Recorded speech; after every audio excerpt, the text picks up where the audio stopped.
Coming up on market shares, AI giant and Syracuse University partner Anthropic faces a 5 p.m. deadline from the Pentagon. What's behind this multi-million-dollar dispute and how your data may be at risk. The United States and Iran wrapped up the latest rounds of nuclear talks yesterday, how rising oil prices could impact your dollar. Plus, in an unexpected move, Netflix dishes its deal for Warner Brothers Discovery. What this means for Paramount, hold on to your wallets because Market Share starts right now.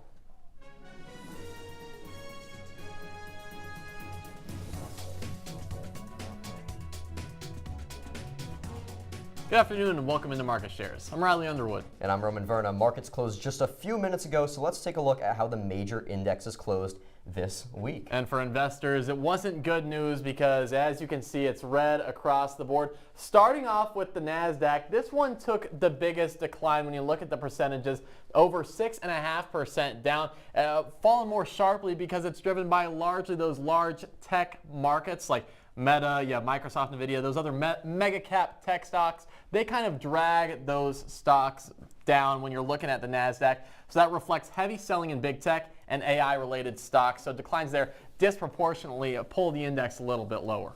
Yeah, absolutely. And when we look at the Dow Jones and even getting into the S&P 500, these are indexes with a more general scheme here. And that's where we're seeing, again, more drops. NASDAQ initially in the red a little, or in the green a little earlier, but now into the red, joining the rest of these three tech stocks, really going to make the difference coming into next week. And also higher wholesale prices. They've made traders less confident that the Federal Reserve is going to cut interest rates soon, so that could also result in a decline, as you see, red across the board this week for investors. Let's get into our first market mover. We talked about the tech stocks, one of those, Nvidia. Absolutely, yeah. Yesterday was Nvidia's worst day since April, falling over 6% on the 5-day. You can see down 12 points there. Now, the thing is that they just released their quarter 4 earnings up on the year, as well as their quarter 1 projections for fiscal year 2026 also up. So the question is, why are they down so much this week? Well, the question is AI really going to be this? Is it a bubble? That's what investors are asking, and a lot of them are being more weary heading into 2026. A lot of these things, AI, Nvidia powers AI at this point. So a lot of this stuff is just really wondering, okay, is this going to burst or are we at the peak right now? And you can look at something, one investor described it as like watching Michael Jordan in his first few years of the Chicago Bulls, because that's the other perspective, right? The other perspective that this is a spring ready to launch. This is just a little bit of a slow week for Nvidia, but they're going to pop right back up. So it's something to keep an eye on. Let's get into our second market mover. That's DoorDash. And you must have been ordering a lot last night because their stock shot way up. It's in the green, up about 4.5% on the week. And this is kind of a unique market they're going into. So back last year in June, they had a $1.2 billion acquisition of 7 rooms. Now, that's a reservation platform focused on direct bookings for restaurants. So it kind of feels like we're going back in time here. It was originally just for online ordering. Now they're setting up reservations for actual in-person dining. So it seems like we're repeating history a little bit. But also, DoorDash is just so dominant in this market. As far as the U.S. food delivery market, they're the main player, 67% of the market share in that category. Trailing in second place is Uber Eats. They have just 23%. So with the winter time wrapping up, DoorDash sales have been up. People have been ordering. Absolutely, and it was a little bit of a question because we saw in New York City over that nor'easter that came through there that a lot of these places were saying, we're actually not going to let our drivers go out. So to have them finish the week in the green, that's great news for DoorDash.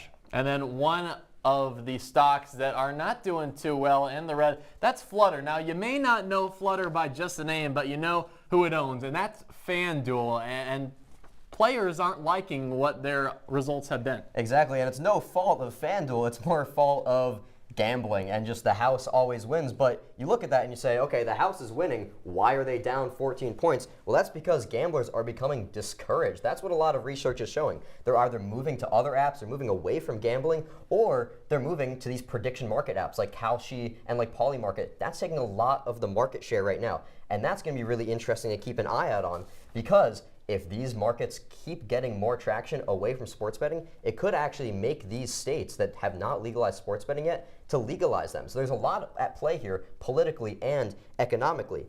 But some FanDuel researchers are saying that the prediction markets aren't taking away. But if you look at the stock price, and it's really hard to see how, because down 14 points on the week, and their main market is FanDuel, It's really just hard to see. So we'll see how that goes. And when investors looked at those earnings reports, the fourth quarter down in all metrics, so not looking good for Flutter.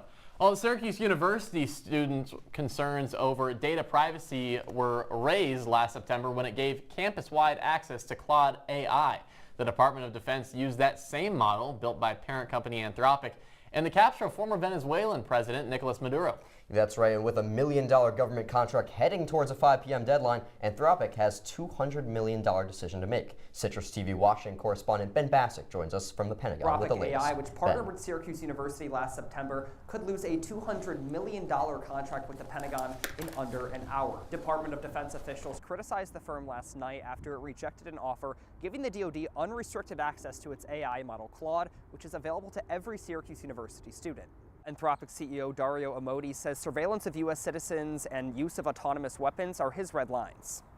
On the side of risks, I'm concerned about the autonomous behavior of AI models, their potential for misuse by individuals and governments, and their potential for economic displacement. Senior Pentagon official Sean Parnell says in a post on X that the Department of Defense does not want to use Anthropic AI for either of those activities, but is asking to use Anthropic's AI for all lawful purposes. He also says the DoD will block the company from government business by declaring it a supply chain threat or force it to hand over its AI model under the Defense Production Act, all before 5 p.m. today. In a statement Thursday evening, Amodei says the government's threats do not change our position, and we cannot in good conscience accede to their requests. Now, from what I saw inside the Pentagon, there's no letting up. Posters of Secretary Hegseth read, "We want you to use AI." But over the next hour, there's no saying what the DoD will do or what litigation Anthropic is considering. From Washington, Ben Bassick, Citrus TV News. Thank you, Ben, for your coverage. But tonight, after just 1 year, I can say with dignity and pride that we have achieved a transformation like no one has ever seen before, and a turnaround for the ages. It is indeed a turnaround for the ages. That was President Donald Trump's State of the Union address Tuesday night. More than 32 million people tuned in. This is down significantly from the 45 million that tuned into his address in 2018 during the second year of his first term. Fox News drew the biggest audience numbers of all networks with over 9 million people tuning into the speech. MS Now followed with 2.4 million viewers, and then CNN with 2.2 million. President Trump made a number of inaccurate claims on the current economy, including when he said President Biden left him with the worst inflation in the country's history, which has proved to be false. In terms of tariffs, he said that foreign countries are carrying most of the load, but that data says that nearly 90% of tariffs fall on U.S. firms and consumers. Another round of talks between Iran and the United States is scheduled in Vienna next week. No nuclear deal between the two countries was reached yesterday, turning up the tension. Market shares analyst Megan Acker has the latest on how consumers could foot the bill if there's a conflict in the Middle East. Good afternoon, Riley. Now, when talks wrapped up in Geneva yesterday, the Iranian foreign minister told state media he believed good progress was made, even though President Trump has now said he's unhappy with Iran. The talks are strictly about nuclear policy right now. The U.S. is insisting that Iran halt all nuclear activity, including enriching uranium, which is necessary to manufacture nuclear energy. Iran so far is refusing to concede on the nuclear issue, even as the U.S. continues to assemble a massive military force on Iran's doorstep. President Trump implied in his State of the Union this week that he's prepared to use that force if Iran doesn't back down soon. We are in negotiations with them. They want to make a deal, but we haven't heard those secret words. We will never have a nuclear weapon. My preference is to solve this problem through diplomacy. But one thing is certain, I will never allow the world's #1 sponsor of terror, which they are by far, to have a nuclear weapon. Can't let that happen. Now, Iran is an oil hub and sells a majority of its barrels to China. If the U.S. were to attack, it could have serious impacts on oil supply globally and raise the cost of living, something Iranians have already been experiencing and protesting against as the U.S. tariffs continue to smother Iran's economy.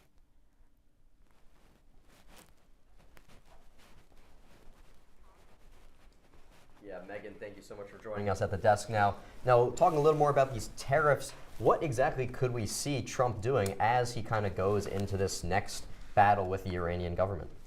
Yeah, so we're not sure what the future holds, but we know it's already happened in the past, right? So as of February, all nations doing trade in Iran currently are under a 25% tariff by the US. So that includes major economies like China and Germany. So that 25% number has been hugely crippling, and part of that has fueled some of those protests that we saw in Iran last month and that have rekindled actually just recently in the past week. Students are getting out now. Before that, it was people of all ages, demographics throughout the country protesting this rising cost of living in Iran, which has really gone towards destabilizing their government. So between that internal pressure and that outside pressure that we're putting on Iran, it's very possible that we could see a regime collapse, which is really, it seems like, what the U.S. policy is really sort of angled towards. So Megan, what could all this conflict, what would the impact be on the American markets? Well, the number one thing we want to think about with Iran is oil.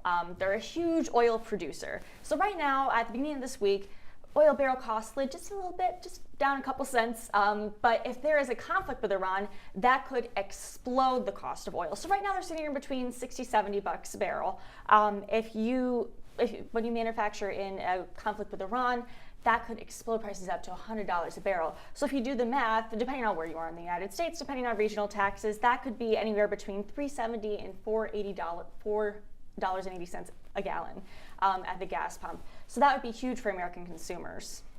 Yeah, absolutely. And we're talking about prices here. What would be the price of war on U.S. consumers as well? If America chooses to engage itself with Iran, what is the consumer going to see? So for starters, of course, everything that gas impacts. So it's not just as, what you're putting into your car, it's also the cost of air travel, it's the cost of public transportation. All of that could change if we see such an explosion in prices. Another thing that we're going to see is just the cost on the American taxpayer. So far, as we've done the math, and it looks like it costs about $6.5 million a day to operate one of these aircraft carriers that is heading towards Iran right now. And we have two, which means that it's $13 million a day just to have this military force sitting on Iran's doorstep. And that doesn't even include the cost if we actually put those resources to use. So, but by the time we reach March, it could be $200 million that we've spent just having this armada heading towards Iran, not to mention who knows how much more military force that we could deploy out there if there was a conflict. And it's also worth noting we don't know how long that conflict could be. Historically, our conflicts in the Middle East have been pretty long-winded. So if we are doing that for the course of years, who knows how much money that could cost the American taxpayer. And then real quick, this is all talk right now. How likely do you think for all of this to actually occur? Well, this is the largest force that we've seen build up in the Middle East since the 2003 invasion of Iraq. So if that tells you anything, it's looking like the U.S. really doesn't want to back down on this. Now, if we see concessions on the nuclear issue, I think that it's very possible that, everyone's happy and goes home, but it's just looking like Iran is going to be so stubborn on this issue. Like I said, it's not just nuclear weapons they're manufacturing. It could also be nuclear energy that they want to transition to. So that would be a huge boost to their economy, which, like I said, is really struggling right now under the weight of all these tariffs. So I think it's very possible that we go to war, but there's just no crystal ball. Awesome. Well, thank you so much for joining us at the desk, Megan. Great information. And coming up on Market Shares, some good news for homeowners. Why the mortgage rate is hitting its lowest number in 4 years. Stay tuned.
Welcome back to the Esports Juice Box, where we break down this week's esports news into digestible sizes for you. With the end of CSGO and the release of Counter-Strike 2, Welcome back to the Esports Juice Box, where we break down this week's esports news into digestible sizes for your easy consumption.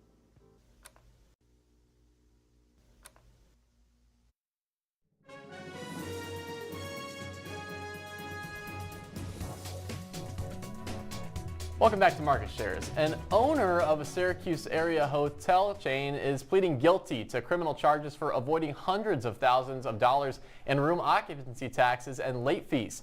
Satish Patel, the owner of Patel Group, owes Onondaga County more than $373,000 in unpaid taxes and interest from 2023 and 2024. The Patel Group operates hotels in the towns of Salina, Clay, and Cicero. He has agreed to repay the amount and was sentenced to a 1-year conditional discharge. That means he will avoid prison time if he stays out of trouble all year. Stay out of that trouble, Mr. Patel. That's right, but somebody who's starting to get in a little bit of trouble is FedEx, because they're closing a shipping center in upstate New York as part of a years-long restructuring and consolidation process. FedEx said that its facility in Binghamton will close at the end of June. In a statement, the company said, quote, "These decisions are never taken lightly and reflect our commitment to supporting affected employees through job placement assistance, relocation aid, or severance as applicable, while transforming our network and continuing to provide an outstanding experience for our customers," end quote. The shipping company plans to close more than 475 stations in North America by the end of 2027. Mortgage rates have finally fallen below 6%. The average 30-year fixed rate mortgage is at 5.98% for the first time since 2022. This is an important milestone for homeowners who have been clinging on to their older, cheaper rates and have been scared off by high interest payments. After the pandemic, the Federal Reserve began raising interest rates and mortgage rates surged along with them. Its most recent peak was around 8% in October 23. One of the primary factors driving the affordability crisis is a housing shortage, with few houses on the market and few being built. This new low could be the nudge to get more Americans house shopping. And despite Warner Brothers agreeing to an acquisition deal with Netflix back in December, Paramount's ongoing pressure has finally caused a shakeup. Our analyst Caleb Plank is in studio with the latest shift in the bidding war. Caleb? Thanks, Riley. After months of back and forth bidding and what looked like a done deal for Netflix, Paramount has officially won the battle for the acquisition of Warner Bros. Discovery. Following Paramount's new offer of $31 per share made on Tuesday, WBD's board deemed the offer superior to Netflix's yesterday. Shortly after that decision, the streaming service completely pulled out of the negotiations. Since December 5th of last year, WBD and Netflix had made an agreement for the streamers to acquire WBD's studio and streaming divisions for $27.75 per share, roughly $82.7 billion total. In a turn of events last week, Netflix allowed Paramount and WBD a 7-day waiver to continue negotiations. This allowed Paramount to make their new offer, leading to the final blow in the bidding war. Paramount will now acquire Warner Bros. Studios, HBO Max streaming, and network channels such as CNN, for a total of $111 billion. Paramount may have come out ahead of competing media giants, but now the deal rests in the hands of the regulatory review process. During yesterday's events, Netflix CEO Ted Sarandos was at the White House meeting with President Trump. It is unclear if this meeting had anything to do with the company pulling out. However, Trump has recently called out Netflix. Just last weekend, he posted to social media calling for Netflix to remove board member Susan Rice, a former official in the Obama and Biden administrations. Meanwhile, Trump and Paramount CEO David Ellison are building a relationship this week. This week, Ellison attended the president's State of the Union address. Previously, though, Trump has claimed to not be personally close to either company. We've been doing this for a long time. We have been incredibly disciplined buyers in our normal course of business, meaning we're pretty good at establishing what is the value for entertainment assets, audience relative to cost, all of those things, and remaining very disciplined in the process of doing that. So this shouldn't be any different than that. A personal relationship to the president could be a key in getting the deal through the review process. Caleb now joining us at the desk. Thank you. Now, Netflix is the one that allowed for this Warner Bros. Paramount deal to go through and to have a 7-day waiver of negotiations to kind of happen. Why would they allow that competition back in? Yeah, it would seem like not the best move. I mean, you almost have a done deal and then you let them right back in. But it did come from a lot of pressure from Paramount and from Warner Brothers. There was a lot of hypotheticals being thrown around about what Paramount would kind of offer. You know, they were saying they would offer something above $30 per share. And so Netflix kind of granted this to see kind of one last offer from Paramount, and so that the shareholders at Warner Brothers could get some clarity and certainty on what a final offer would be.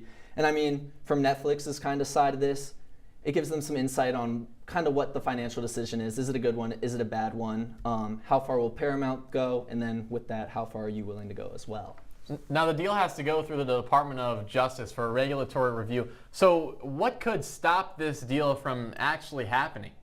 Yeah, I mean, at the end of the day, Paramount is just gaining a lot of assets from Warner Brothers. They're getting the streaming HBO Max platform and all the content that comes with that. Additionally, they're getting the studio.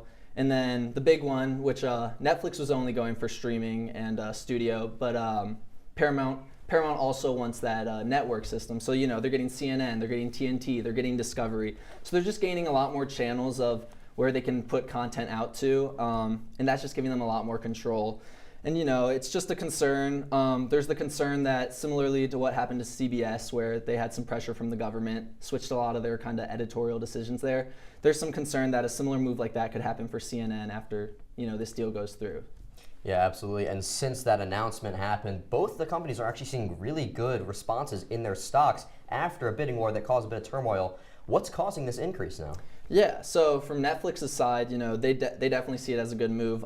Their stocks have been down since December, since that original deal went through. So, you know, their shareholders, they're seeing this as a good decision. You know, they're not having to overpay for a company that had a lot of risk with it. WBD had a lot of debt, and so they're not having to take that on, not having to create that risk. And additionally, because the deal got broken up, Netflix gets a $2.8 billion breakup fee from Paramount. So, I mean, who can really complain about $2.8 million? And then on Paramount's side, again, they're gaining all that HBO content, all those subscribers, the studio. And with that comes a lot of IP, a lot of big names, a lot of franchises. I know you get the Harry Potter characters, you get the DC superheroes, you get Game of Thrones. So just a lot of stuff going your way that can you know, lead to a lot of money being made. But it will be interesting to see over the next few years, like, whose financial decision kind of pays off in the end. All right, Caleb, thank you so much. Coming up on Market Shares, another company is hopping on the mass layoff train. Why eBay is cutting down employees when we, yes, you and me, return.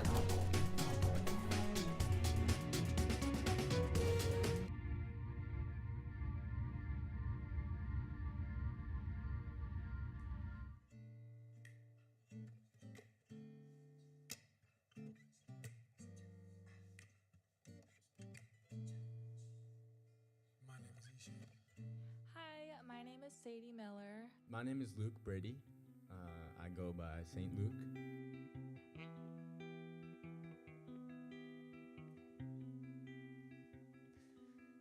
So this one I started with this guitar lick.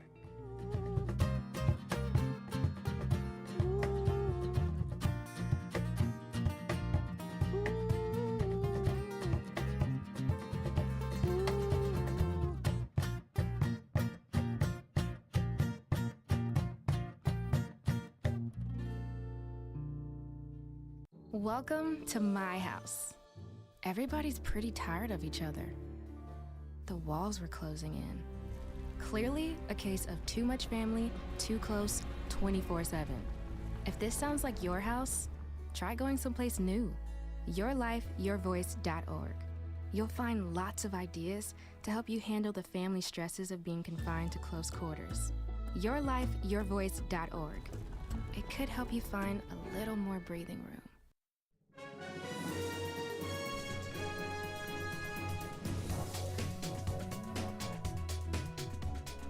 Welcome back to Market Shares. Well, popular online shopping center eBay is trimming its headcount. The e-commerce company is laying off around 800 people, roughly 6% of its workers, in the latest round of layoffs. eBay says decisions were made based on operating model needs, areas of duplication, and alignment with future priorities. The company has been cutting workers in recent years while also spending more on artificial intelligence. The company has implemented AI tools and recently partnered with OpenAI.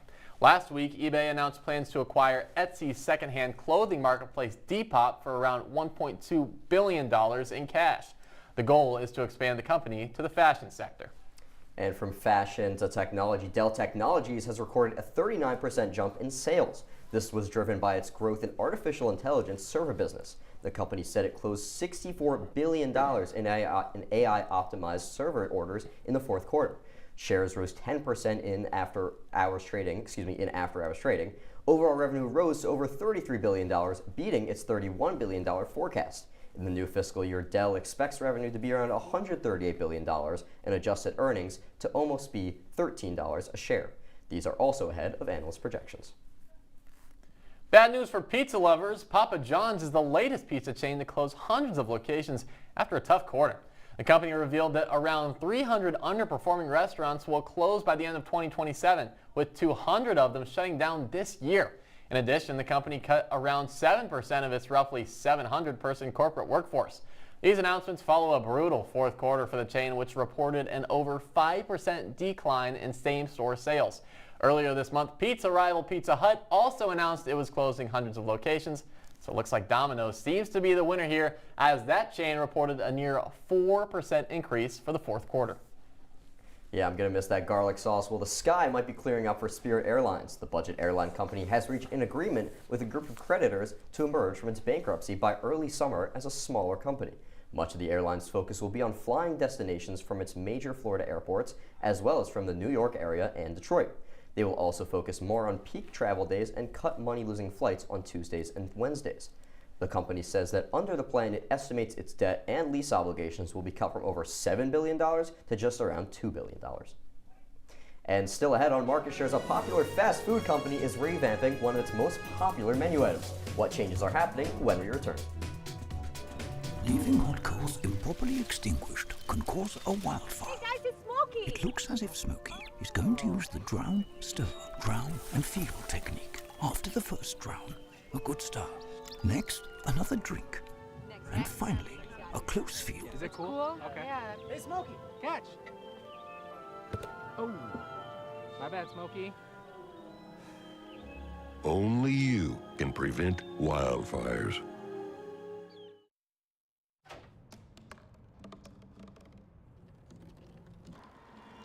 Everybody has a dream.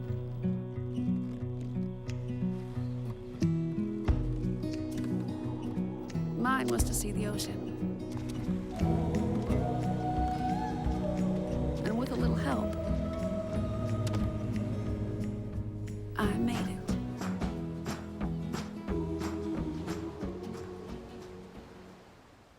Hey Bobo, do trees tell each other stories? I'm sorry. I'm afraid I don't know that. Hey, why don't we go find out? Listen. Do clouds take naps? I couldn't tell you. Dad, do stars visit their friends? Look!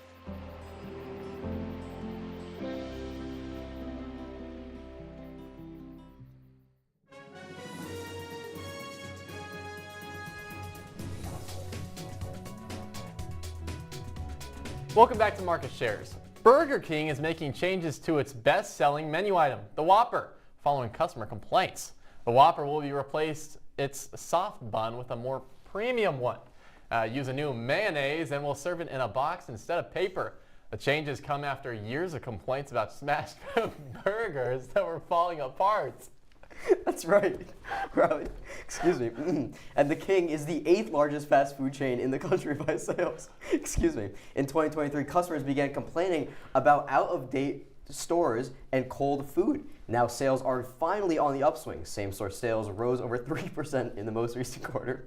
The revamped burgers will run on more than 7,000 restaurants this week. Excuse me, Riley. Is something funny about this, Roman? I know. I'm crying a little bit because these are tears of sadness, yes. right? The Whopper was such a classic, and to hear that they're getting a new bun and stuff, I'm sure it'll be fine. I'm sure they have more people premium, apparently. All right, we'll see about more it. fancy isn't always better. That's what I've learned throughout my...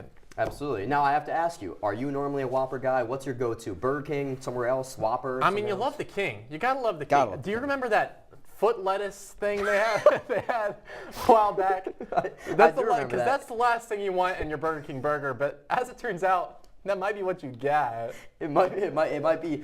But I think with these new ingredient changes, they're really going to try to get away from that foot lettuce. But yeah, I mean, we'll see. I might have to try one. You want to come with me? I'd love to come with you, Roman. Sounds great. Let's get Sounds some like a plan. Whoppers. Let's do it. And then we can hit Wendy's for some Frosties after. and maybe McDonald's for breakfast the next day. That would be great. That's all the time, unfortunately, we have you for this episode of Market Shares. Be sure to follow us. I'm Riley Underwood. And I'm Roman Verna. Have a great night, Syracuse.